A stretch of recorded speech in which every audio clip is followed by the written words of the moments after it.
আসসালামু আলাইকুম রহমতুল্লাহি বারাকাতু। আজকে আমরা খাসি ভুনা করব, তবে সেটা সম্পূর্ণ ঘরোয়াভাবে। So let's enjoy. Thank you. আমরা কিছু খাসির মাংস নিয়েছি একটি বলে। আমরা একসাথে শুকনো মরিচ নিয়েছি, তবে আমরা সাথে মরিচের গুঁড়াও নিয়েছি। আমরা যেমন দেখতে পাচ্ছি আমরা পেঁয়াজ রসুনের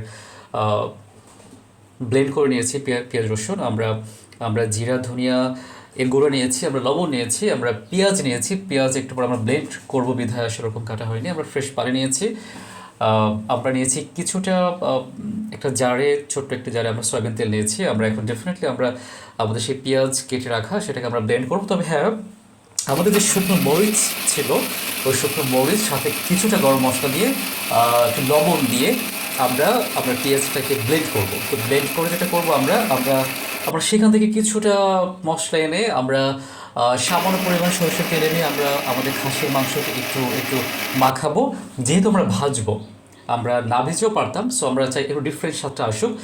আমরা যেহেতু ভেজেই নিব, সো আমরা একটু মাখিয়ে নিয়েছি। আমরা আমাদের আমাদের চুলো অন করে দিয়েছি, ইলেকট্রিক চুলা। আমরা সেখানে একটা বল বসিয়েছি। আমরা আমরা ভাজা স্টার্ট করেছি। আমরা সেখানে যতটুকুন মাংস নিয়েছি খুব সুন্দর করে এতটুকুন আমরা ভাজবো। খুব বেশি আমাদের ভাজতে হবে না। আমরা সয়াবিন তেল নিয়েছি কিছুটা, সেখানে আমরা ভাজছি। তবে হ্যাঁ, আমরা আমরা এখানে অবশ্যই ঘিটা ইউজ করবো। আই মিন আমরা ইউজ করেছি, আপনারা করবেন কিনা আপনারা ভালো জানবেন। সো ডেফিনেটলি এখান থেকে ঘিয়ের একটা ভিন্ন সুঘ্রাণ, স্মেল, একটা ভিন্ন টেস্ট আসবে। এটা I strongly believe that, trust me. যেটা হয়েছে যে আমরা সত্যিকার অর্থে মোটামুটি এক চামচ, আসলে পরিমাণ তো আমরা ওরকম বলতে পারছি না। আমরা আমরা কিছুটা আমাদের মতো করে আমরা ঘি নিয়েছি। এটা সম্পূর্ণ আমাদের মতো করে নিয়েছি। যেমনটা বলছিলাম যে আসলে আমরা কোনো নিয়মকানুন মানিনি, আমরা আমাদের মতো করে নিয়েছি। এখানে আমরা ভিন্ন একটা পাত্রে আমাদের খাসির খাসিটার কিছু কলিজা ভিন্ন করে রাখা আছে, মাথার মগজ রাখা আছে ভিন্ন করে, যেটা আমরা অবশ্যই পরে দিব। এগুলো তো আর ভাজা দরকার হয় না। সো আমরা ইনশাল্লাহ কিছুটা পরে দিব। মাংস ভাজা হয়ে গেলে যখন সিদ্ধ করব বা যখন কষাবো তখন। সো আমরা যেটা করেছি যে আমরা সুন্দর করে মাংসটা ভেজে উঠিয়েছি অলরেডি। আমরা অ্যাগেন ওটা উঠানোর পরে আমরা আবার সেই তেলেই আমরা আরেকটু মশলা বেশি বেশি দিয়ে আরেকটু পেঁয়াজের, আমাদের যে পেঁয়াজ বাটা ছিল সেটা দিয়ে, আমাদের রসুন আদা ছিল সেটা দিয়ে, আমাদের কিছুটা গোড়ামরিচ আবার অ্যাড করে, একটু হলুদ অ্যাড করে, প্রয়োজন অনুসারে প্রয়োজন মতো লবণ অ্যাড করেছি আমরা বা করব। এটা লবণ বা হলুদ মরিচ আসলে এটা ওই রকমভাবে মেজারমেন্ট প্রপারভাবে করা যায় না। এটা আসলে যে যতটুকুন খায়, যার যতটুকুন ইচ্ছা। অনেকে লবণ অনেক বেশি খায়, অনেকে লবণ একদমই খায় না, অনেকে রান্নায় লবণ একটু বেশি দেয় ফলে ভাতে আর নেয় না। এটা যার যার আসলে যার যার পার্সোনাল বিষয়।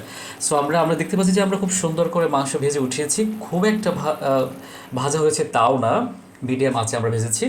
সো আমরা সব কিছু নিয়ে আমরা এখন সুন্দর করে আমাদের মতো করে আসলে অ্যাকচুয়ালি আমরা আমরা এটাকে সুন্দর করে কষাবো।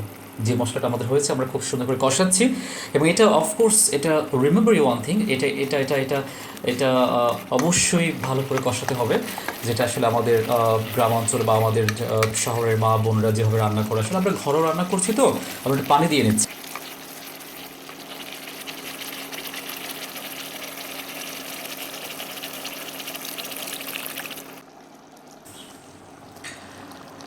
আচ্ছা ঠিক আছে, সুন্দর হয়েছে। যেটা হয়েছে যে পানি দেবার পরে আমরা সেখানে একটু মাংস সম্পূর্ণ দিয়ে সে ভাজা মাংসটা উঠিয়ে আমরা একটু মাংসটা কষাবো, যেটা অনেক বেশি ইম্পর্টেন্ট।